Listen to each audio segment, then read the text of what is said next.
Bukan retorik semata, apa dikata di kota.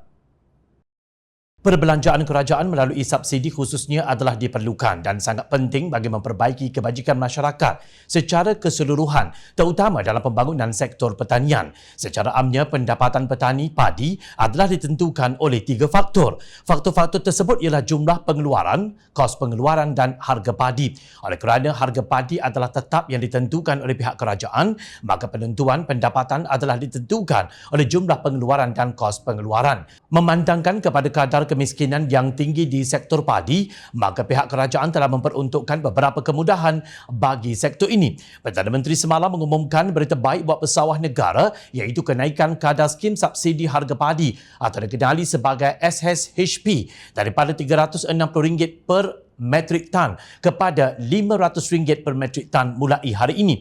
Datuk Seri Anwar Ibrahim ketika mengumumkan perkara itu berkata, dengan kenaikan itu pesawah akan menerima sekurang-kurangnya RM1,700 per metrik tan yang akan meningkatkan pendapatan pesawah negara ini. Ini kenaikan terbesar dalam sejarah. Anwar Ibrahim dulu ketika jadi Menteri Keuangan pernah naikkan kadar.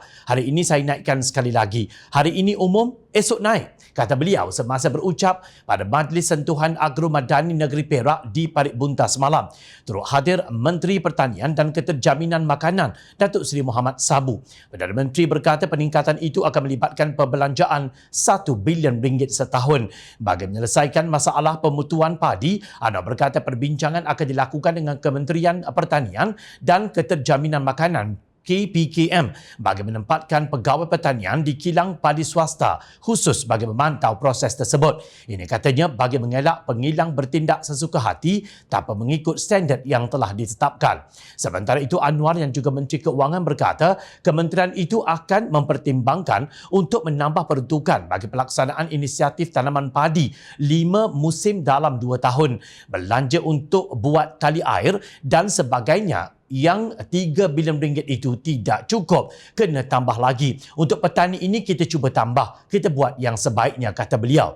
Sementara itu pada majlis sama, Anwar turut menyampaikan bantuan yang berjumlah RM21.8 juta yang memanfaatkan 28,295 pesawah dan peladang negeri Perak. Sudah pasti pengumuman kenaikan kadar skim subsidi harga padi daripada RM360 per tan metrik kepada RM500 per tan metrik itu merupakan khabar paling gembira buat pesawah di negeri Kedah juga, negeri yang diberi julukan Jalapan Padi.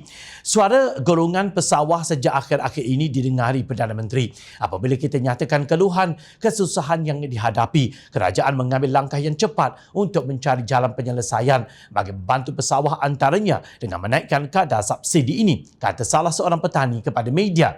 Bagi Muhammad Hafiz Ismail, 39 tahun dari kampung Teluk Tawarian yang sudah mengusahakan tanaman padi sejak 12 tahun lalu, kenaikan kadar subsidi itu dapat meningkatkan pendapatan pesawah dan membantu meringankan kos pengurusan tanaman padi.